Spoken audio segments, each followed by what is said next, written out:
Gagarin, যিনি সর্বপ্রথম মহাশূন্যচারী ছিলেন, যারা প্রথম আকাশ ভ্রমণ করেন মহাশূন্য, এই মহাশূন্য ঘুরে এসে গ্যাগারিন বলেছিল যে মহাশূন্য ঘুরে এলাম, হিন্দু রাজাকে ভগবান বলে, খ্রিস্টান রাজাকে গড বলে, আর মুসলমান রাজাকে আল্লাহ বলে।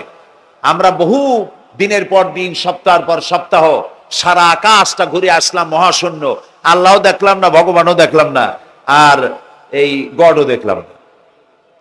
তো এইটা আমি পড়লাম কাগজে, পড়ে আর চিন্তা করলাম যে কত বড় পাগল তুমি, আল্লাহরে দেখবা কেমনে? তুমি তো তোমার নিজের শরীরটাই দেখো না।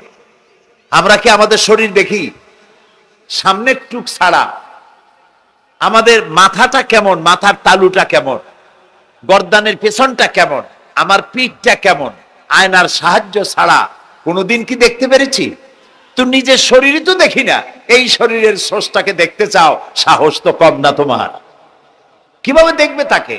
আল্লাহ তাআলা বলেছেন লা তুদরিকুহুল আবসার, কোন দৃষ্টি শক্তি তার দৃষ্টির সীমানার ভেতরে আমাকে পরিব্যাপ্ত করতে পারবে না। মুসা আলাইহিস সালাম বলেছিলেন রব্বি আরিনি, আয় আল্লাহ আমি তোমারে দেখতে চাই। আল্লাহ কি জবাব দিয়েছেন? আসো দেখো না। আল্লাহ বলেছেন লান তারানি, লান, কখনোই দেখতে পাবে না। মুসা আলাইহিস সালাম খুব আদরের নবী ছিলেন, উলুল আযম পয়গম্বর ছিলেন। তিনি পুনর্বার বললেন আয় আল্লাহ তাআলা আমি তোমারে দেখতে চাই। আল্লাহ তাআলা বললেন আচ্ছা ঠিক আছে, দেখতে যদি চাও তাহলে একটা পরীক্ষা দাও, টেস্ট পরীক্ষা হবে। আল্লাহ তাআলা তার 70,000 পর্দার আড়াল থেকে তার নূরের একটা ঝলক নিক্ষেপ করলেন পাহাড়ের প্রতি। পাহাড় জ্বলে পুড়ে ছাই হয়ে গেল। মুসা আলাইহিস সালাম শুধু এক পলক দেখলেন আর আল্লাহু আকবার বলে চিৎকার মেরে বেহুশ হয়ে পড়ে গেলেন।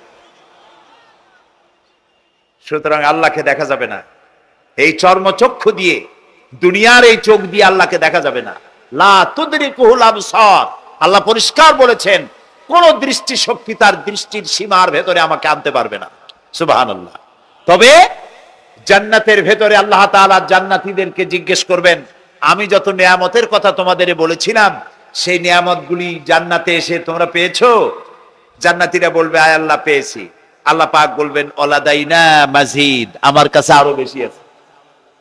তাও আমরা সুবহানাল্লাহ কব না, বুঝি না। তা সুবহানাল্লাহ কব কোন জায়গায়? ওয়ালাদাইনা মাজিদ, আমার কাছে আরো বেশি আছে। বেহেশতীরা চিন্তা করলো এত মজার বেহেশত, কত কিছু পাইলাম, এরপরে গাছে পাকা পাকা ফল খাইতে ইচ্ছা করে, গাছে উঠবো না, গাছের ডাল মুখের কাছে আসে, ছিড়বো না, ফল মুখের মধ্যে পড়ে যায়, চাবাবো না, গলে পেটের মধ্যে চলে যায়। পায়খানা নাই, পেশাব নাই, ঘাম নাই, পরিশ্রম নাই, কষ্ট নাই, এর সেই তো আল্লাহর কাছে আরো বেশি আছে। সেটা কি? জান্নাতীরা খামোশ হয়ে বসে থাকবেন।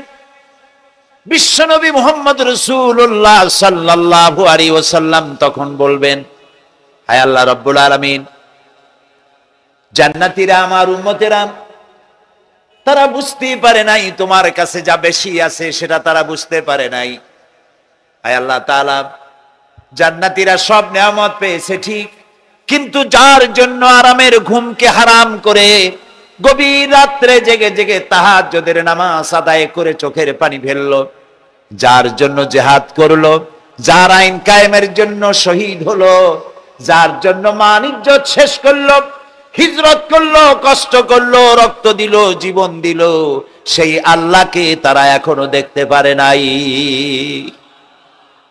ওয়ালাদাইনা মাজিদ, এর তাফসীরে বলা হয়েছে আল্লাহর কাছে যেটা আসে তিনি দর্শন দিবেন। নবী করিম সাল্লাল্লাহু আলাইহি ওয়াসাল্লাম এই কথা যখন বলবেন যে আল্লাহকে আমাদের এই আমার জান্নাতীদের আল্লাহকে এখনো দেখা হয় নাই, যে আল্লাহর জন্য সব করলো তারে এখনো দেখা হলো না, আল্লাহ তাআলা তখন আপন কুদরতে তার সামনের সব পর্দাকে সরিয়ে দিবেন। সুবহানাল্লাহ। হাসরবাসীরা তখন আল্লাহ তাআলা কোরআনে কারিমে বলছেন রব তাকিয়ে থাকবেন বান্দাদের দিকে আর বান্দারা তাকিয়ে থাকবে রবের দিকে। সুবহানাল্লাহ। এর মধ্যে কত লক্ষ বছর পার হয়ে যাবে কেউ বুঝতে পারবে না। দুঃখের রাত পোহাতে খুব কষ্ট হয়, আর সুখের রাত কোন ফাঁকে আজান হয়ে যায় টের পায় না, ঠিক না? আল্লাহকে দেখতে থাকবে মানুষেরা, সুবহানাল্লাহ সুবহানাল্লাহ। আল্লাহকে বলি, আয় আল্লাহ তাআলা, জান্নাতের যে অনুষ্ঠানে তুমি তোমার দর্শন মুবারক দিয়ে জান্নাতীদেরকে তুমি ধন্য করবে, সেই মজলিসের কোন এক কোনায় কানায় আমাদের মতো গুনাহগারদের একটু জায়গা করে দিও আল্লাহ তাআলা। জীবনের সব থেকে বড় কামিয়াবি। সুতরাং আল্লাহ রাব্বুল আলামিন, তাকে দেখা যাবে না, কিন্তু তার সৃষ্টি জগৎ থেকে তাকে চেনা যায়। এত সুন্দর ফুল, এটা এমনি এমনি হতে পারে না। হযরত ইমাম আবু হানিফা রাহমাতুল্লাহ আলাইহির সাথে এক নাস্তিকের বাহাস হওয়ার কথা। সে নাস্তিক অস্বীকার করেছে আল্লাহ নাই। ইমাম সাহেব বলেছেন আছেন। আচ্ছা ঠিক আছে, তর্ক হবে, বিতর্ক অনুষ্ঠান হবে। ইমাম সাহেব তার আসার সময় চাইতে প্রায় 1-2 ঘন্টা ডিলে হয়ে গেল। নাস্তিক উপস্থিত জনগণকে বলল, যে লোক তার ওয়াদা রক্ষা করতে পারে না তার সাথে আবার বহস কিসের? এ কথা বলতে বলতেই ইমামে আজম আবু হানিফা রাহমাতুল্লাহ আলাইহি মঞ্চে উঠে এসেছেন। নাস্তিক বলল, আপনার সাথে আমার তর্ক করার উৎসাহ হারিয়ে ফেলেছি। কেন? আপনি যে এতটা সময় ওয়াদা খেলাপ করলেন, 2 ঘন্টা হয়ে গেল, মূল অনুষ্ঠানের শুরুতে আপনি আসলেন না। তিনি বললেন যে তুমি নিরুৎসাহিত হবে তো আমার কাছে দেরি হলো কেন, তারপরে না বলবা। আচ্ছা ঠিক আছে, আপনি বলেন কেন দেরি হলো। তিনি বললেন, আমি এই জায়গায় আসতে গিয়ে সামনে একটা নদী বাঁধলো, এখন আমি আসবো কেমনে? মহাচিন্তায় পড়ে গেলাম, কিভাবে যাব? পারাপারের কোনো ব্যবস্থা নাই। হঠাৎ দেখলাম পাশে একটা গাছ, আগে দেখিনি, দেখি যে একটা বড় গাছ। গাছটা কেমনে কেমনে কাইতে হয়ে পড়ে গেল, কেমনে কেমনে তাড়াতাড়ি করে কতগুলি তক্তা হয়ে গেল, ফটাফট তক্তাগুলি লাগিয়ে একটা নৌকা হয়ে গেল, লাফ দিয়ে পড়লো নদীতে। আমি চট করে উঠলাম সেই নৌকায়, আর পাড়ি দিয়ে আসলাম। ওই তক্তাগুলি ফাটতে চিটতে আর লোহাগুলি লাগবে তড়িৎ গতিতে তাড়াতাড়ি হইতে যতটুকু সময় লাগছে আমার আসতে ওই জন্য দেরি হয়েছে। সুবহানাল্লাহ পরে কর। এখন নাস্তিক কয় যে আপনার সাথে আমি তর্ক মোটেই করবো না। কেন? কয় যে আপনার মাথার স্ক্রু ঠিক আছে কিনা। কয় কি জন্য? কয় আপন ইচ্ছায় একটা গাছ ফট করে এরকম হয়ে গেল, কোন করাত ছাড়া মিস্ত্রি ছাড়া গাছগুলি চিরে ভেরিয়া তক্তা হয়ে গেল, আর কোন রকমের মিস্ত্রি ছাড়াই জোড়াতালি লেগে নৌকা হয়ে গেল, আর মাঝি ছাড়া পালায় গেলেন। আপনার মস্তিষ্কের স্ক্রুগুলি ঢিলা, আপনার সাথে আমি তর্ক করবো না। তিনি বললেন, নাস্তিক শোনো, বিনা মিস্ত্রিতে একটা গাছ চিরে ভেরে তক্তা হইতে পারে না, তোমার দলিল। বিনা মিস্ত্রিতে কতগুলি তক্তা একত্রিত একটা নৌকা হইতে পারে না, তাহলে বিশাল আকাশ বিনা মিস্ত্রিতে কেমনে তৈরি হইল? তোমার এই পা থেকে শুরু করে মাথা পর্যন্ত এই সুন্দর দেহ কেউ সৃষ্টি করে নাই, এমনি এমনি কলা গাছের মধ্যে হইছে তুমি। নাস্তিকের চোখ খুলে গেল। বলেন কি? আমি তো এইভাবে চিন্তা করি নাই, আমি মুসলমান হয়ে গেলাম। লা ইলাহা ইল্লাল্লাহু মুহাম্মাদুর রাসূলুল্লাহ।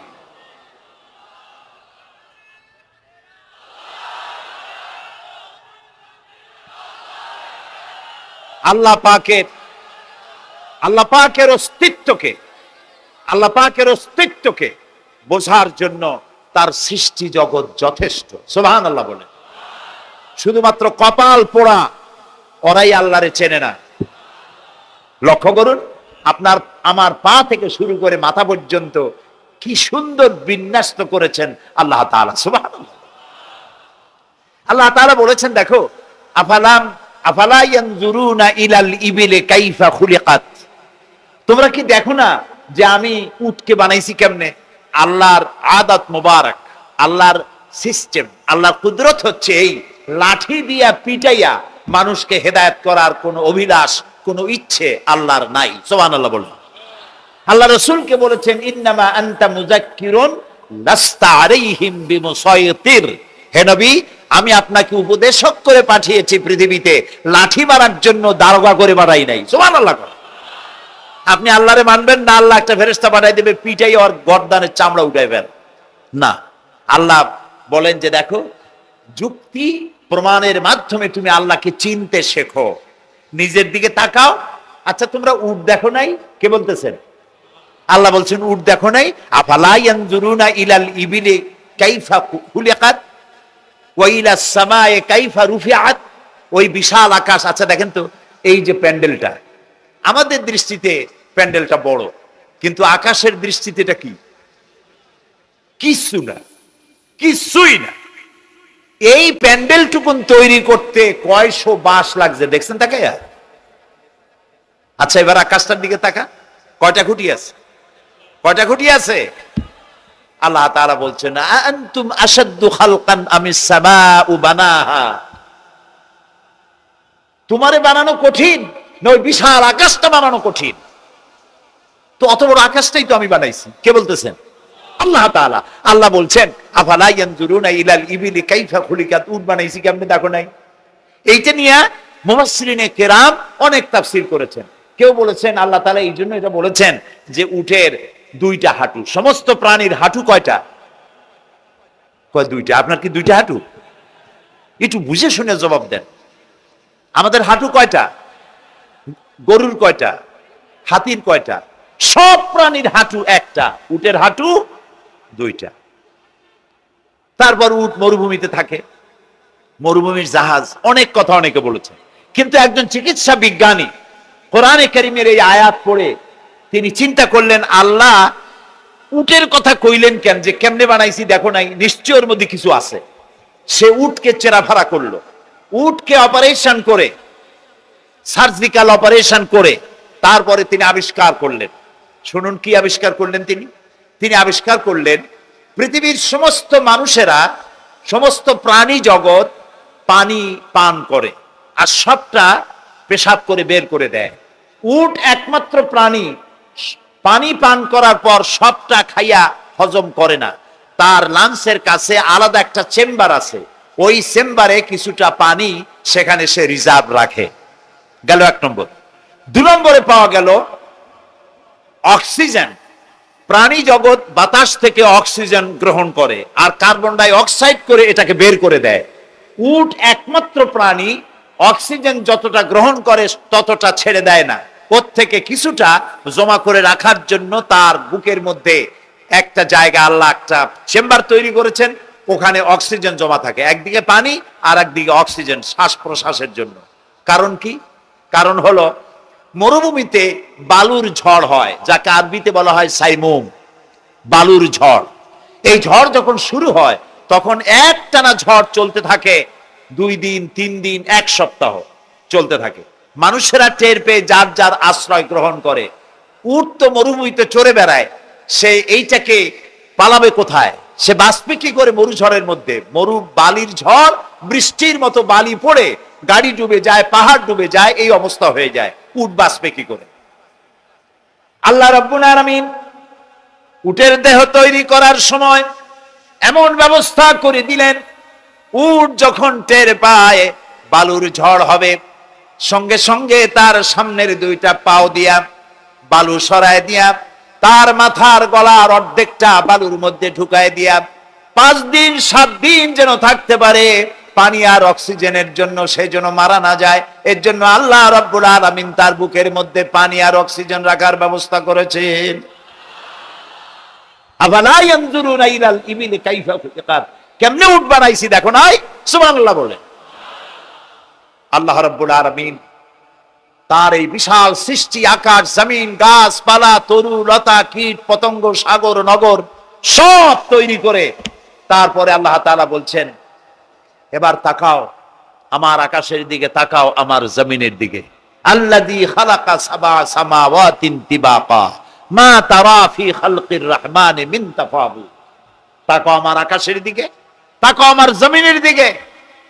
আল্লাহ তাআলা বলছেন দেখো কোনো ভুল আছে নাকি? হাল তারা মিন ফুতুর, কোন ভুল দেখতে পাও? কে জিজ্ঞেস করছেন?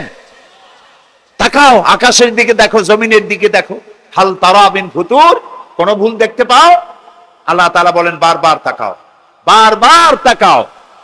এভাবে বারবার দেখতে দেখতে তোমার চক্ষু কাতর হয়ে তোমার নিজের দিকে ফিরে আসবে।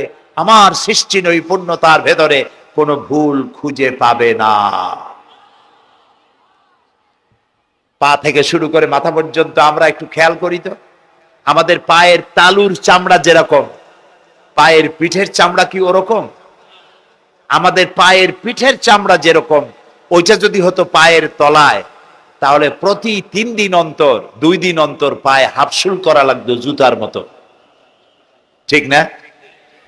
হাতের উপরে চামড়াটা যেরকম, হাতের তালুতে চামড়া কি ওরকম? হাতের তালুর চামড়া কি তাও কইতে পারেন না, পুরু, আর উপরেরটা পাতলা। এই উপরের চামড়াটা যদি এইখানে হইতো তাহলে গরম কদু আর ডাল খাইতেই পারতেন না, চামড়ার কাম শেষ। এগুলো চিন্তা করলেই তো শকর করতে ইচ্ছা হবে যে এই যে একই শরীর আমার 2 রকমের চামড়া কেন দিলেন? আর কোনো চেষ্টা নাই, এমনি এমনি হইছে। কত বড় রাম ছাগল হলে নাস্তিক হতে পারে, জানোয়ারের চাইতে নিকৃষ্ট নাস্তিকেরা, পশুর চাইতে কুত্তার চাইতে নিকৃষ্ট যারা নাস্তিক। কুত্তায়ও আল্লাহরে চেনে, সুবহানাল্লাহ বলে, আল্লাহরে চেনেছে। গরু ছাগল আল্লাহ যা বানিয়েছে সব আল্লাহর হুকুম মতো তার নিজস্ব পরিমণ্ডলে থাকে। মানুষ নামের কলঙ্ক ওই সব মানুষ যারা বিশ্ববিদ্যালয়ে চাকরি করে আমাদের সন্তানদেরকে নাস্তিক বানায়। এর একটা শয়তান কয়েক মাস আগে দূরে কোথাও গিয়ে আল্লাহ জাহান্নামে নিয়ে গিয়েছে। ওর কবরে জাহান্নামের আগুন জ্বলুক কিয়ামত পর্যন্ত। সে একাই শয়তান নয়, বিশ্ববিদ্যালয়ের অসংখ্য ছেলেদের মেয়েদেরকে ধ্বংস করেছে, ইমান নষ্ট করেছে। প্রিয় ভাই সব, আল্লাহ রাব্বুল আলামিন তার অস্তিত্বের প্রমাণ রেখেছেন আর বলেছেন, দেখো কোনো ভুল পাও নাকি। আল্লাহর এক দরবেশ বান্দা এক বট গাছের নিচে বিশ্রাম করতেছিল আর সূরা মুলক পড়তেছিলেন। এই আয়াতের কাছে এসেছেন, হাল তারা মিন ফুতুর, দেখতে পাও কোনো ভুল? শুয়ে শুয়ে বলতেছে, আল্লাহ তোমার সৃষ্টি জগতে তো ভুল ধরার কোনো উপায় নাই, কেউ ধরতে পারবে না, তবে আমার চোখে একটা জিনিস বেমানান মনে হয়। ভুল ধরতে কারো ক্ষমতা নেই, তো একটা জিনিস আমার কাছে বেমানান লাগে। একা একা বলতেছে, সেটা হলো এই, তুমি তাল গাছ বানাইছো যেমন, তালও সেই রকম বড়, বেল গাছ যেমন বেলও বড়, নারকেল গাছ যেমন নারকেলটাও বড়, কিন্তু এত বড় বিরাট বট গাছ ফল একেবারে এতটুকু এতটুকু, এইটা একটু বেমানান লাগতেছে।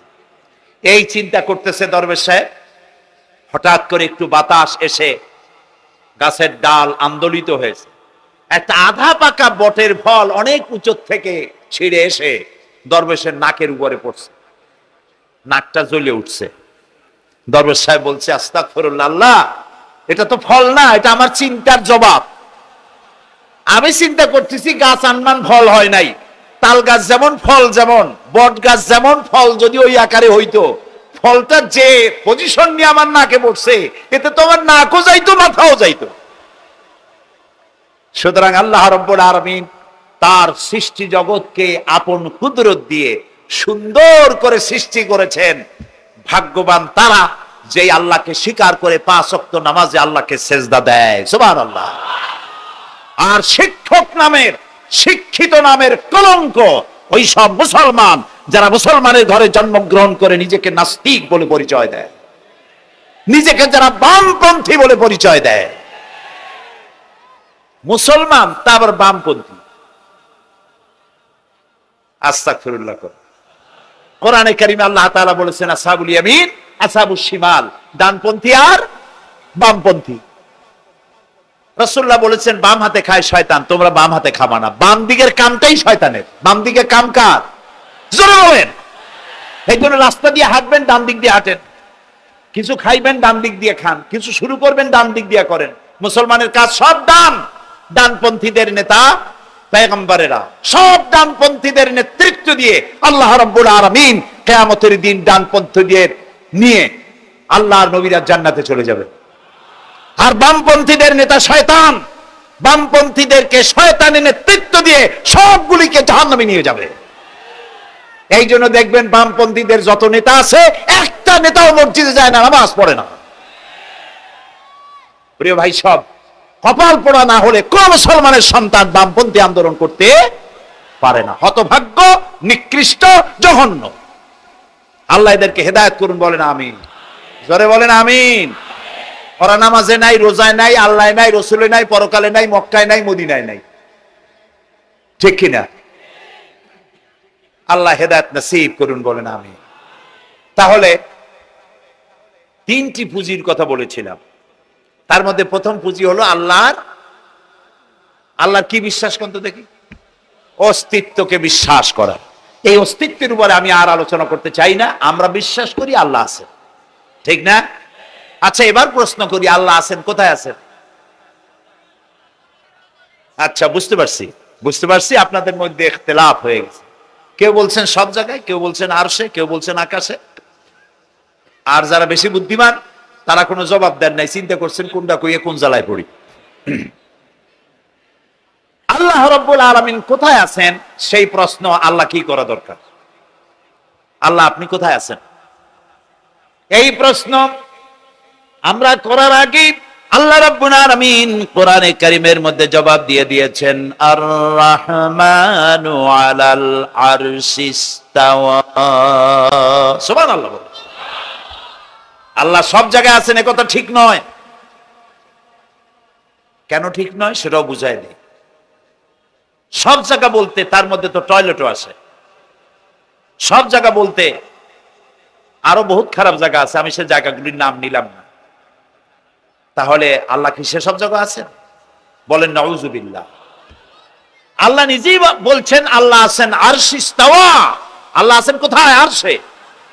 আল্লাহ যে আরশে আছে সেই জন্যই তো মানুষেরা হাত উঁচু করে আল্লাহর কাছে, এরকম বলে যে উপরওয়ালা, বলে না, না নিচুওয়ালা বলে, সব জায়গাওয়ালা এরকম বলে, উপরওয়ালা বলে। আল্লাহ আছেন আরশে, কিন্তু প্রত্যেক রাতে তিনি প্রথম আকাশে আসেন। সুবহানাল্লাহ। বান্দাদেরকে ডাকার জন্য আসেন।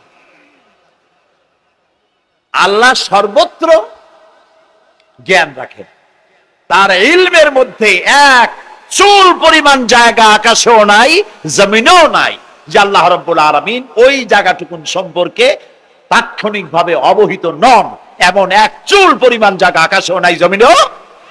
এটাই হলো আল্লাহ সব জায়গার জ্ঞান, তার ইলমের মধ্যে সব তিনি জানেন। এ কথা একটি ছোট্ট আয়াতের মধ্যে এভাবে বলা হয়েছে, وَيَعْلَمُ مَا فِي الْبَرِّ وَالْبَحْرِ وَمَا تَسْقُطُ مِنْ وَرَقَةٍ إِلَّا يَعْلَمُهَا। এই পৃথিবীতে জমিনের ভিতরে কি হয়, সমুদ্রের অতল তলদেশে কি হয়, সব আমি জানি। এমনকি এই পৃথিবীর কোন একটি গাছের পাতা যদি পড়ে যায়, কোন দেশের কোন গাছের কোন পাতা পড়েছে সে খবর আমি আল্লাহর কাছে হয়ে যায়। এটি আমি বললাম, বানায় বললাম। এটি কোথায় আছে? তো আল্লাহ রাব্বুল আলামিন কোরআনে পরিষ্কার করে বলে যে একটা পাতার খবর যদি আল্লাহর কাছে হয়, তাহলে আমরা কোথায় কি করি তিনি টের পান না? অবশ্যই টের পান। এটি আমাদের মনে রাখতে হবে।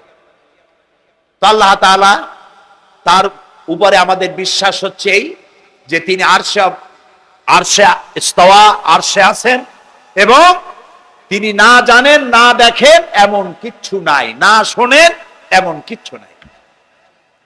এমনকি সমুদ্রের অতল তলদেশে ছোট্ট পাথরের ভিতরেও যদি একটি পোকা যদি পালায়ে থাকে, এমন পোকা যা মাইক্রোস্কোপ যন্ত্র ছাড়া দেখা যায় না, এমন একটি পোকা আটলান্টিক বা প্রশান্ত মহাসাগরের অতল তলদেশে থেকে যদি ক্ষুধার যন্ত্রণায় চিৎকার মারে, কেউ শোনে না। আরশের মালিক আল্লাহ রাব্বুল আলামিন বলেন আমি শুনতে পাই। সুতরাং তিনি সব শুনতে পান, তিনি দেখতে পান, এবং সবকিছু তার নলেজে আছে। এ হচ্ছে আল্লাহর অস্তিত্বে বিশ্বাস। 2 নম্বরে আল্লাহর সিফাতে বিশ্বাস। 2 নম্বরে কি বলেন? সিফাত মানে কি? গুণ। বলেন কি? গুণাবলীতে বিশ্বাস। আল্লাহর নাম আল্লাহ, বলেন তো। আল্লাহ নয়, কিন্তু আল্লাহ হচ্ছে অশুদ্ধ, শুদ্ধ হচ্ছে আল্লাহ। বলার সময় মুখটা গোল হয়ে যাবে। বলেন তো, সবাই উচ্চারণ করেন আল্লাহ, আবার বলেন আল্লাহ, আবার বলেন আল্লাহ। সুবহানাল্লাহ। কি মধুর না, কি মজার না। কোন বান্দা যদি অন্তরের অন্তঃস্থল থেকে একবার যদি বলে আল্লাহ, আল্লাহ রাব্বুল আলামিন 70 বার সাড়া দিয়ে জিজ্ঞেস করেন, বান্দা কি চাও আমি শুনছি। আল্লাহ হচ্ছে ইসমে জাত, আর সিফাতি নাম হচ্ছে বাকি 98টা নাম। মোট ওয়ালাহুল আসমাউল হুসনা, আল্লাহ তাআলা রয়েছে পবিত্র নাম, অনেক নাম, 99টা নাম। কয়টা নাম? আল্লাহ হচ্ছে ইসমে জাত। এই যে আমরা অনেক সময় খোদা বলি, খোদার কসম, খোদার কিরা, খোদা হাফেজ বলি না আমরা? এই খোদা শব্দ যতটা সম্ভব এই শব্দ উচ্চারণ থেকে বিরত থাকা উচিত, কারণ আল্লাহর 99 নামের মধ্যে খোদা বলে কোনো শব্দ নাই। কেউ যদি 10 লক্ষ বার খোদা বলে, একবার আল্লাহ বলার সমান হবে না, হবে না। কেমন খোদা বলে আল্লাহ নিজের নামকে পরিচিত করেন নাই। আল্লাহর নাম হচ্ছে আল্লাহ, আল্লাহর নাম কি? আর বাকি হলো গুণবাচক নাম। তিনি রব, তিনি রাজ্জাক, তিনি ওয়াদুদ, তিনি জব্বার, তিনি কাহ্হার, তিনি রহমান, তিনি রহিম, এরকম আছে না নাম? সব গুণবাচক নাম। এই আল্লাহকে বিশ্বাস করতে হবে। 1 নম্বরে তার অস্তিত্ব, তিনি আছেন। 2 নম্বরে গুণ সহকারে বিশ্বাস করতে হবে। আমরা পানিকে বিশ্বাস করি সে চুবাইয়া ডুবাইয়া মারতে পারে, এই হিসাবে বিশ্বাস করি, ঠিক না? আগুনকে বিশ্বাস করি সে পোড়ায় মারতে পারে। সাপকে বিশ্বাস করি সে দংশন করলে আমি মরে যেতে পারি, ঠিক কিনা? এইভাবে প্রত্যেকটা জিনিসের গুণ সহকারে তাকে বিশ্বাস করতে হয়। সেই জন্য আল্লাহকে আল্লাহ আছেন এইটা শেষ কথা নয়, তার গুণ সহকারে তাকে বিশ্বাস করতে হবে। তিনি হচ্ছেন খেতে দেওয়ার মালিক, রাজ্জাক। মানে বলেন তো নামটা কি? রাজ্জাক মানে কি? রিজেক দাতা। কে রিজেক দাতা? এই জন্য রিজেক চাইতে হবে কার কাছে? আল্লাহর কাছে। কোন অভাব অভিযোগের জন্য আমি কাউকে বলবো না আপনি আমার খেতে দেন, আল্লাহর কাছে চাইতে হবে। চাইবো কার কাছে? আল্লাহর কাছে। খেতে দেওয়ার মালিক তিনি। আচ্ছা বলেন, এই পৃথিবীর মধ্যে মানুষেরা বেশি না হাতি, ঘোড়া, বাঘ, ভল্লুক, ময়না, টিয়া, মাছ, পাখি, পতঙ্গ, কীট এগুলো বেশি? কোনটা বেশি? আমরা বেশি না ওরা বেশি? ওরা বেশি, ওরা বেশি। এই যে অসংখ্য হাতি আছে পৃথিবীতে, হাতির পেট বড় না আমার পেট বড়? গন্ডারের পেট বড় না আপনার পেট বড়? কুমিরের পেট বড় না আপনার পেট বড়? আচ্ছা, এখন এই সব প্রাণীদেরকে কে খেতে দেন? আপনার আমার তো ব্যাংকে ডিপোজিট আছে, কম থাকুক বেশি থাকুক, গোলায় ধান আছে, চাউল আছে, বাড়িতেও আছে, আছে না? কিন্তু এই যে পাতিশিয়াল, ফক্স, পাতিশিয়াল চেনেন তো? চিনবেনই তো, সাংঘাতিক চালাক এগুলি। এই পাতিশিয়াল কোন ব্যাংকের ম্যানেজারের কাছে গিয়ে বলছে যে ম্যানেজার সাহেব, এখন তো পৌষ মাস, আমি 10টা মুরগি চুরি করে আনছি, আমার নামে একটা অ্যাকাউন্ট খোলেন, বৃষ্টির সময় যখন আমি চুরি করতে পারবো না তখন এগুলি উইথড্র করে আমি আমার পেট বাঁচাবো। এই কথা বলে শিয়ালের নামে, বাঘের নামে কোন অ্যাকাউন্ট আছে ব্যাংকে? কোরআন শরীফে আল্লাহ তাআলা বলছেন এমন অনেক প্রাণী আছে পৃথিবীতে যারা তাদের রিজেক সংগ্রহ করে রাখে না। আল্লাহ বলেন আমি আল্লাহ তাদেরকে রিজেক দেই। কে দেয়? একবার আমার প্রোগ্রাম হলো ক্যালিফোর্নিয়া, লস অ্যাঞ্জেলেস। এখানে আমার 3 দিন প্রোগ্রাম। তারা একটা দিন আমাকে রাখলো সাইট সিন দেখার জন্য। আমাকে নিয়ে গেল লস অ্যাঞ্জেলেস থেকে। মেঘলা আকাশ, গুড়ি গুড়ি বৃষ্টি, এক পর্যায়ে সারা বাংলাদেশে বিভিন্নভাবে মুষলধারে, ধীরে সুস্থে ইত্যাদি বিভিন্নভাবে বিভিন্ন এলাকায় বৃষ্টি হয়েছে। এবং গতকালকের অবস্থা দেখে আবহাওয়াবিদরা বলেছেন এরকম আরো 2-3 দিন থাকতে পারে। তো আল্লাহ তাআলা খুব দয়া করেছেন যে আজকের দিনে তিনি সূর্য উঠায় দিয়ে ভিজা জায়গাগুলি আল্লাহ বান্দাদের বসার জন্য ব্যবস্থা করেছেন, শোনার ব্যবস্থা করেছেন। আমরা আল্লাহ তাআলার দরবারে কৃতজ্ঞতা প্রকাশ করছি। আমরা বলছি আলহামদুলিল্লাহ। তিনি এই সুযোগটুকু না দিলে এ মাহফিল করা কিছুতেই সম্ভব হতো না।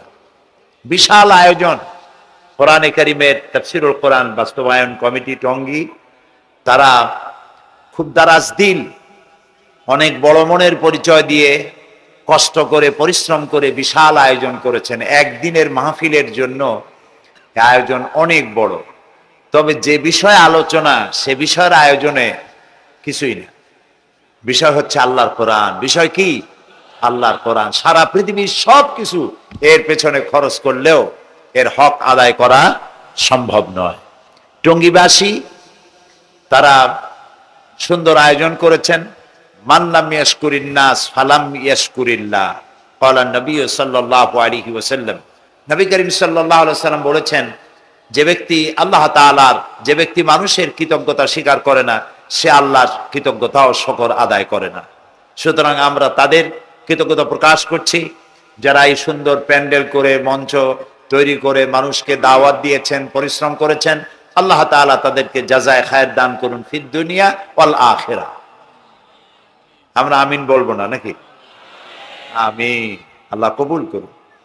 আপনারা সবাই শুনতে এসেছেন কোরআন, আর আমি কোরআনে কারীম থেকে আলোচনা শোনাবার নিয়ত করেছি। ওমা তৌফিকি ইল্লা বিল্লাহ আলাইহি তাওয়াক্কালতু ওয়া ইলাইহি উনীব সুবহানাকা লা ইলমা লানা।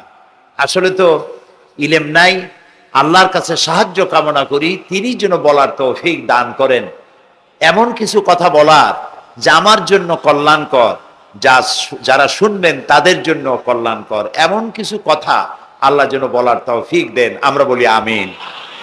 প্রথমে বলে নিতে চাই, কোরআনের দরকার কি ছিল, কোরআন আসলো কেন, কোরআন কি, এটা না বলে হঠাৎ করে এক জায়গা দিয়ে আলোচনা করলেই খুব সুবিধাজনক হবে বলে মনে হয় না। সেই জন্য প্রথমে বলে নিতে চাই কোরআন কি। কোরআন হচ্ছে আল্লাহ তাআলার বাণী। এর মধ্যে যত কথা আছে সব কার? বলেন সবাই। সবটা আল্লাহর কথা, একেবারে শুরু থেকে নিয়ে শেষ পর্যন্ত সব আল্লাহর কথা। এর মধ্যে মুহাম্মদ সাল্লাল্লাহু আলাইহি ওয়াসাল্লামের কোনো কথা নাই, কোনো মানুষের কথা নাই, কোনো জিন অথবা শয়তান ইত্যাদির কারো কোনো বাতিলের প্রবেশের কোনো সুযোগ এই কোরআন শরীফের মধ্যে নাই। আল্লাহ তাআলা খুব করে গ্যারান্টি দিচ্ছেন। তিনি বলছেন, ওয়ালাউ তাকাওয়ালা আলাইনা বা'দাল আকাবিল। আল্লাহ তাআলা বলেন, এই কোরআনে কারীমের ভিতরে আমার নবী যদি নিজের থেকে বানায়া কোনো কথা যদি আমার নামে তিনি চালায় দিতেন, আমি আল্লাহ রাব্বুল আলামিন তার ডান হাতকে চেপে ধরতাম এবং তার কণ্ঠ নালীকে আমি আল্লাহ কেটে ফেলে দিতাম। কত বড় গ্যারান্টি! মুহাম্মদ সাল্লাল্লাহু আলাইহি সাল্লাম নিজের পক্ষ থেকে একটি কথাও যদি ঢুকাতেন এর মধ্যে, আমি তার ডান হাত চেপে ধরতাম, তার কণ্ঠনালী কেটে ফেলে দিতাম। সুবহানাল্লাহি ওয়া বিহামদিহি। তার মানে হচ্ছে এর মধ্যে যত কথা সবটা কার? আল্লাহ তাআলা। এটি নাজিল হতে সময় লেগেছে কত বছর বলতে পারবেন? 23 বছরেরও কিছু বেশি সময় লেগেছে নাজিল হতে। প্রশ্ন ওঠে, কোরআন আল্লাহ, এত দীর্ঘদিন তিনি লাগালেন কেন? ইচ্ছে করলে আল্লাহ তাআলা তার নিজের কোন কুদরতি প্রেসে ছাপাইয়া লক্ষ কোটি কপি জিবরাইলের মারফত পৃথিবীতে পাঠায় দিতে তো পারতেন, বৃষ্টির মতো নাজিল করে দিতে পারতেন। 23 বছর লাগলো কেন? প্রশ্ন উঠতে পারে। কথা যদি যেহেতু সবই আল্লাহ, তো এত দেরি করে এত বছর সময় লাগলো কেন? এইটা বোঝার জন্য বুঝতে হবে মুহাম্মদ সাল্লাল্লাহু আলাইহি ওয়াসাল্লাম সহ আল্লাহ যত নবী পাঠিয়েছেন, আদম আলাইহিস সালাম থেকে নিয়ে মুহাম্মদ সাল্লাল্লাহু আলাইহি ওয়াসাল্লাম পর্যন্ত সব হলো আল্লাহর নবী। সব কি? আল্লাহর নবী। যাদেরকে নবী হিসাবে আমরা নাম জানি তারা সবাই আল্লাহর নবী। তাদেরকে পৃথিবীতে পাঠানো হয়েছে, জমিন আল্লাহর, আইন চলবে কার? আল্লাহ তাআলা। সেই ইসলামী জীবন ব্যবস্থা পৃথিবীতে প্রতিষ্ঠিত করার জন্য আল্লাহর পক্ষ থেকে আল্লাহ নবী পাঠাইছেন। এখন নবীরা এই পৃথিবী কেমনে চালাবেন? নিজের থেকে তো চালাইতে পারবেন না। সেই জন্য আল্লাহ তাআলা নবীও দিয়েছেন, কিতাবও দিয়েছেন। এই পৃথিবীতে ইসলামের মধ্য দিয়ে আল্লাহ মানবতার কল্যাণে যা দিয়েছেন তার মধ্যে শ্রেষ্ঠ হলো দুটি জিনিস। বলেন শ্রেষ্ঠ কয়টা জিনিস? একটা হলো নবী আর একটা হলো কিতাব। বলেন, একটা হলো নবী আর একটা হলো কিতাব। যদি আল্লাহ কিতাব দিতেন আর নবী না দিতেন, তাহলে মাঝিহারা নৌকা, যে নৌকায় মাঝি থাকে না, ওই নৌকার অবস্থা দরিয়ার মধ্যে কি হয় কন্ত? ওই কুলে যে ঘা খায়, এই কুলি গিয়ে ঘা খায়, দুই কুলির ঘা খাইয়া মাঝখানে এসে ডুবে মরে, যেহেতু মাঝি নেই। সুতরাং সুযোগ কিতাব আসতো, নবী আসতো না, তাহলে মাঝিহারা নৌকার মতো আমাদের দুরবস্থা হয়ে যেত। আবার কিতাব আসতো না, শুধু নবী যদি আসতেন, তাহলে নবীদেরকে অনেক সময় এই মানুষেরা নবীকে আল্লাহ মনে করতো অথবা আল্লাহর ছেলে মনে করতো। এরকম কোন নবীকে তো মনে করেছেই আল্লাহর ছেলে মনে করেছে না। ঈসা আলাইহিস সালামকে খ্রিস্টানেরা কি বলে? وقالت النصارى المسيح ابن الله। আল্লাহ তাআলা বলেন, খ্রিস্টানেরা বলে মসিহ হচ্ছে আল্লাহর পুত্র। বলেন নাউযুবিল্লাহ। ওজায়েরকে তারা আল্লাহর পুত্র বলেছে, এবং এক পর্যায়ে গিয়ে খ্রিস্টান এবং ইহুদিরা বলেছে যে শুধু ওজায়ের আর ঈসাই আল্লাহর পুত্র নয়, নাহনু আবনাউল্লাহ, আমরাও আল্লাহর নাতিপুতি। আমরা বাদ যাবো কেন? এভাবে তারা বলেছে। সুতরাং ইসলামের মধ্য দিয়ে আল্লাহ তাআলা মানবতার যত কল্যাণ সাধন করেছেন, তার ভিতরে শ্রেষ্ঠ কল্যাণ দুটি, একটি হলো নবী আর একটা হলো কিতাব। নবী আর কিতাব হচ্ছে ওতপ্রোতভাবে জড়িত। যেহেতু ইসলাম একটি আন্দোলনের নাম, একটি জীবন ব্যবস্থার নাম, একটি মোকাম্মাল নিজামে হায়াতের নাম, সেই আন্দোলনকে পরিচালিত করেছেন নবীরা। নবীরা এই আন্দোলন পরিচালিত করতে গিয়ে যখন যে ধরনের যে সমস্যার মোকাবেলা করেছেন, ওই সমস্যাকে ওভারকাম করার জন্য আল্লাহর পক্ষ থেকে যে বিবৃতি, বাণী, মত, রায়, বক্তব্য এসেছে, সেই বক্তব্য, সেই বিবৃতি, সেই রায়, সেই মত আল্লাহর, সেইগুলি যে কিতাবে লেখা হয়েছে 23 বছর ধরে নবুয়াতের জিন্দেগীর যে কিতাবে লেখা হয়েছে, সেই কিতাবের নাম কোরআন শরীফ। যেহেতু ইসলাম জীবন ব্যবস্থা, তাই সময় লেগেছে 23 বছর। এটি সময়ের সাথে শানে নজুল আছে, প্রেক্ষাপট আছে, কি কারণে, কোন আয়াত, কোন সূরা কেন নাজিল হলো, সেগুলির একটা বিরাট ইতিহাস রয়েছে। কোরআনে কারীম আল্লাহ তাআলা নাজিল করে দিলেন। নবী করিম সাল্লাল্লাহু আলাইহি ওয়াসাল্লাম এই কোরআন দিয়ে একটি সমাজ, একটি রাষ্ট্র তৈরি করলেন। বলেন সুবহানাল্লাহ। আমরা বুঝি নাই, না বুঝার কারণে কোরআনের কাছে যাই না। কোরআনের কাছে আমরা কখন যাই? যখন আমাদের কারো জ্বর হয়, আমাদের বউর যদি সোনার জিনিস চুরি হয় অথবা গরু চুরি হয়, তখন এক মৌলভী সাহেবের কাছে যাওয়া হয়, হুজুর গরু চুরি হয়ে গেছে, একটু চাল পড়া দেন, চোর ধরবো। এখন আপনি কি মনে করেন যে আল্লাহ তাআলা চোর ধরার জন্য কোরআন শরীফ নাজিল করছেন? আল্লাহ তাআলা বললেন, হে রাসূল, কোরআন একটা দিলাম, দুনিয়ার যত চোর আছে সব চাল পড়বেন আর চোর ধরবেন। যত মেয়ে লোকরে জেনে ধরে খালি তাবিজ দেখবেন আর জেন ছাড়াবেন। এই জন্য আসছে কোরআন? না, এই জন্য কোরআন আসে নাই। কোরআন কি জন্য আসছে? কোরআন চোরকে ধরার জন্য আসে নাই, চুরিকে বন্ধ করে দেওয়ার জন্য কোরআন এসছে। কথা কি বুঝতে পারেন? কোরআন ডাকাত ধরতে আসে নাই, ডাকাতি বন্ধ করার জন্য এসেছে। কোরআন খুনিকে ধরার জন্য আসে নাই, কোরআন অবৈধ রক্তপাত চিরকালের জন্য বন্ধ করে দেওয়ার জন্য কোরআনের আগমন ঘটেছে। এটা হচ্ছে সেই কোরআন। এই কোরআন এক সময় এমন ছিল যে কোরআনকে সম্মান করার কারণে মুসলমানদের ইজ্জত বেড়েছিল। আর আজকে আমাদের যদি সম্মান নষ্ট হয়ে থাকে, তার একমাত্র কারণ কোরআনের সাথে আমরা আমাদের সম্পর্ককে ছিন্ন করে ফেলেছি। বিশ্বকবি আল্লামা ইকবাল বলেন, वो जमाना में मुअज़्ज़ज़ थे मुसलमान होकर और तुम खार बने हो तारिके कुरआन होकर। সে যুগে মুসলমানেরা কোরআনকে সম্মান করে, কোরআনের আইনকে অনুসরণ করে পৃথিবীতে তারা মর্যাদা লাভ করেছিলেন। আর আজকে কোরআনকে ছেড়ে দিয়ে তোমরা অমর্যাদীয়, পৃথিবীর মধ্যে নির্যাতিত, নিপীড়িত, হোমলেস, স্টেটলেস, পৃথিবীতে সব থেকে নির্যাতিত তোমরা হয়েছ কোরআনের সাথে সম্পর্ক ছিন্ন করার কারণে। আজ যদি আমরা আমাদের ভাগ্যকে, ভাগ্যের উন্নয়ন যদি চাই, আচ্ছা আমি আগে জিজ্ঞেস করে নিতে চাই, আমরা কি আমাদের ভাগ্যের উন্নয়ন চাই? কারা কারা চাই দেখি তো, ভাগ্যের উন্নয়ন কারা চাই? আমরা সবাই চাই। ভাগ্যের উন্নয়ন যদি চাই তাহলে কি করতে হবে? আল্লাহ তাআলা বলেছেন, ইন্নাল্লাহা লা ইউগাইয়িরু মা বিকাওমিন হাত্তা ইউগাইয়িরু মা বিআনফুসিহিম। আল্লাহ তাআলা বলেন, নিশ্চয়ই আল্লাহ তাআলা কোন জাতির ভাগ্য পরিবর্তন করেন না যতক্ষণ পর্যন্ত সেই জাতি নিজেদের ভাগ্য নিজেরাই পরিবর্তন করার জন্য সচেষ্ট হয়। যতক্ষণ পর্যন্ত আমরা আমাদের ভাগ্য পরিবর্তনের চেষ্টা করব না, আল্লাহ তাআলা আমাদের ভাগ্য ভালো বানায়া। এই কথা কি বুঝে আসছে? এখন চলুন, এই ভাগ্য পরিবর্তনের জন্যই কোরআনের কাছে আসতে হবে। সেই জন্য মৌলিকভাবে কিছু কথা আমাদের জানা দরকার। সেই কথাগুলি আমি আপনাদের সামনে আলোচনা করব ইনশাআল্লাহ। আমি আলোচনা করব সূরা আস-সাফ দ্বিতীয় রুকু।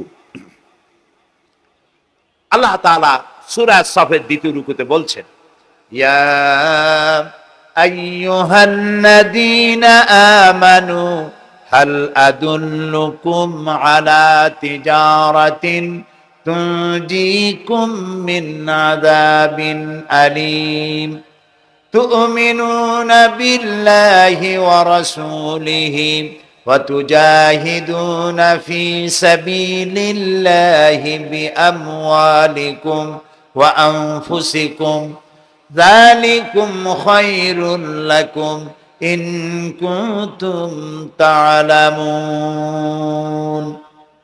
সাদাকাল্লাহুল আযীম। সূরা আস-সাফ দ্বিতীয় রুকু।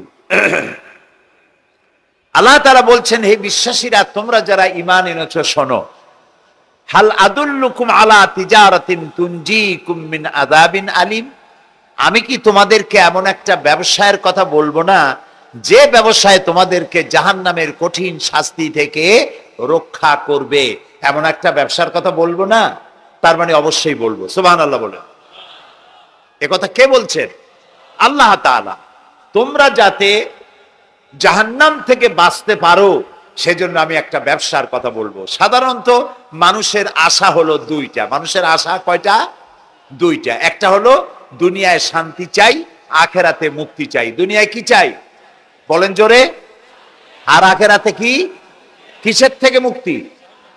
এই দুইটি জিনিস হলেই কিন্তু আমাদের সব অভাব পূরণ হয়ে যায়, আর কিছুর প্রয়োজন হয় না। দুনিয়ায় শান্তি চাই, আখেরাতে মুক্তি চাই। আল্লাহ তাআলা বলেন, এই দুইটি জিনিস, দুনিয়ায় যদি শান্তি চাও আর আখেরাতে যদি মুক্তি চাও, তাহলে এমন একটি ব্যবসার কথা আমি অবশ্যই তোমাদেরকে বলবো। ব্যবসার কথা বলা হলো কেন? ব্যবসার কথা বলা হলো এই কারণে, মানুষেরা ব্যবসাটা বোঝে খুব ভালো। ব্যবসার দিকে মানুষের ঝোঁক প্রবণতা খুব বেশি। আর ব্যবসায় কয়েকটি জিনিস লাগে, লক্ষ্য করুন।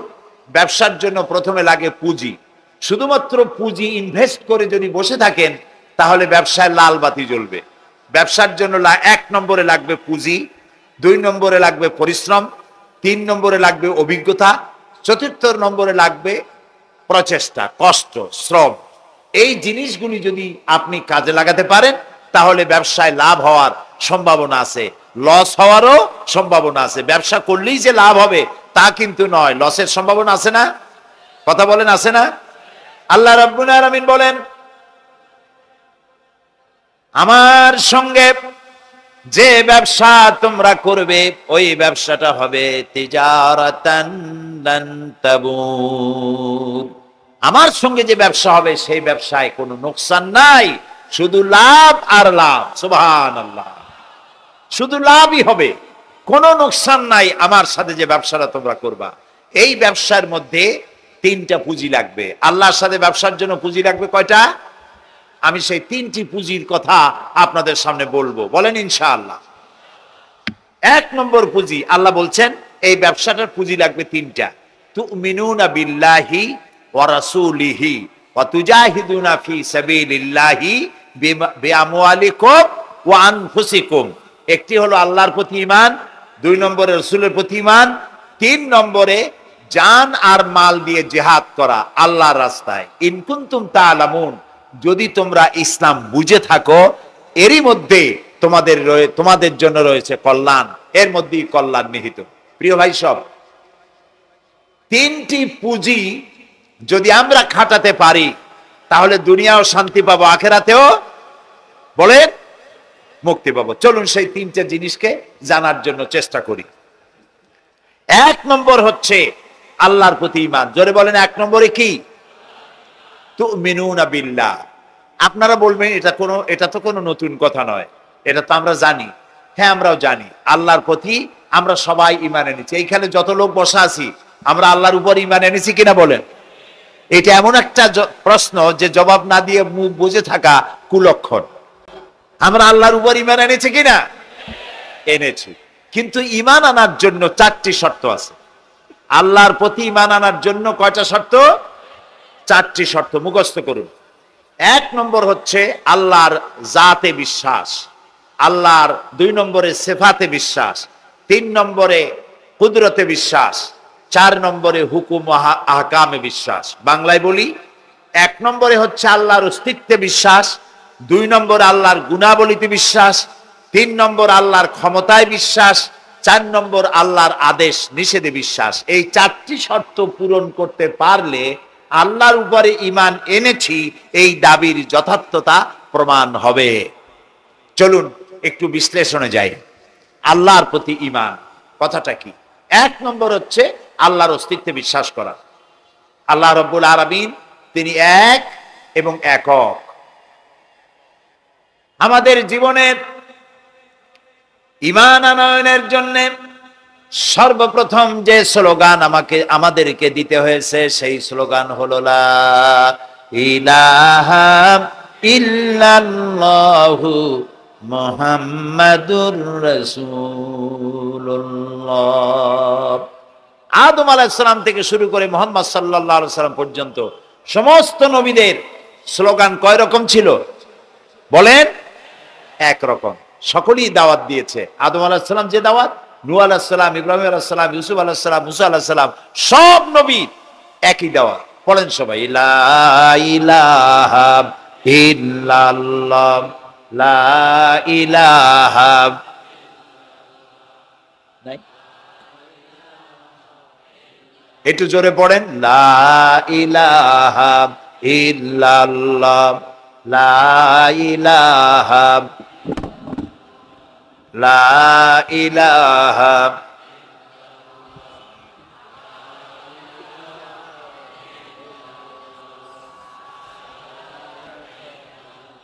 সব নবীদের একটাই স্লোগান, লা ইলাহা। কোন ইলাহা নাই, আইনদাতা নাই, বিধানদাতা নাই, হুকুমদাতা নাই, শাসনকর্তা নাই, হায়াত এবং মওতের মালিক নাই। কে ছাড়া? বলেন সবাই, আল্লাহ। ইল্লাল্লাহ, আল্লাহ ছাড়া কেউ নাই। সুবহানাল্লাহ বলেন। এই আল্লাহ হচ্ছেন এক। আল্লাহ, তার কোনো অংশীদার নাই। এই কথাটি সূরা ইখলাসের মধ্যে আল্লাহ তাআলা পরিষ্কার করে দিয়েছেন তার ওয়াহদানিয়তের কথা। পড়েন আমার সাথে, কুল হুয়াল্লাহু আহাদ আল্লাহুস সামাদ লাম ইয়ালিদ ওয়া লাম ইউলাদ ওয়া লাম ইয়াকুল লাহু কুফুয়ান আহাদ। আল্লাহ তাআলা বলেন, নবী আপনি বলুন আল্লাহ এক, তিনি একক, তিনি কাউকে জন্ম দেন নাই, তাকেও কেউ জন্ম দেয় নাই। আকাশ এবং জমিনে আল্লাহর সমকক্ষ কেউ নাই। এটা আল্লাহর অস্তিত্বের প্রমাণ। তিনি ছিলেন, তিনি আছেন, তিনি থাকবেন। তো আল্লাহ রাব্বুল আলামিনের তিনি যে এক এবং তিনি আছেন, এটাকে স্বীকার করতে হবে। আমি মনে করি না যে আল্লাহর অস্তিত্বের উপরে কোনো বড় বক্তব্য এখানে রাখার প্রয়োজন আছে। এখানে কোনো নাস্তিক আসছে বলে আমি মনে করি না। আলহামদুলিল্লাহ কর। তবে নাস্তিক কিছু আছে, আমাদের দেশে কিছু আছে। এদের চাইতে কপাল পোড়া যারা নাস্তিক, আল্লাহকে স্বীকার করে না, তাদের থেকে হতভাগ্য, তাদের থেকে কপাল পোড়া পৃথিবীতে আর কেউ নাই। তারা বলে দেয়ার ইজ নো গড, স্রষ্টা বলতে কেউ নাই। আনসিন ইজ নাথিং, যা দেখি না তা বিশ্বাস করি না। আল্লাহরে দেখা যায় না, ছোঁয়া যায় না, অনুভব করা যায় না, রং নাই, গন্ধ নাই, কাজী এটারে বিশ্বাস করি না। নাউজুবিল্লাহ। এই কথা যে তারা বলে, এই কথার মধ্যে তাদের বৈপরীত্য আছে, স্ববিরোধী কথা তাদের। কারণ তারা বাতাস দেখে না, অথচ বাতাসের অস্তিত্বকে স্বীকার করে। বাতাসকে আমরা দেখি, অস্তিত্ব স্বীকার করি কিনা? ফুলের গন্ধ দেখি, ফুল দেখি, ফুলের গন্ধ দেখি না। গন্ধ অস্বীকার করেন কেউ? অস্বীকার করি না। তারপরে ইথার দেখি না, অক্সিজেন দেখি না, বিশ্বাস করি কিনা? এগুলি আছে, বিশ্বাস করি কিনা? তো এগুলিকে আমরা বিশ্বাস করি না দেখে কত বড় কপাল পোড়া, আল্লাহরে দেখি না তাই বিশ্বাস করি না।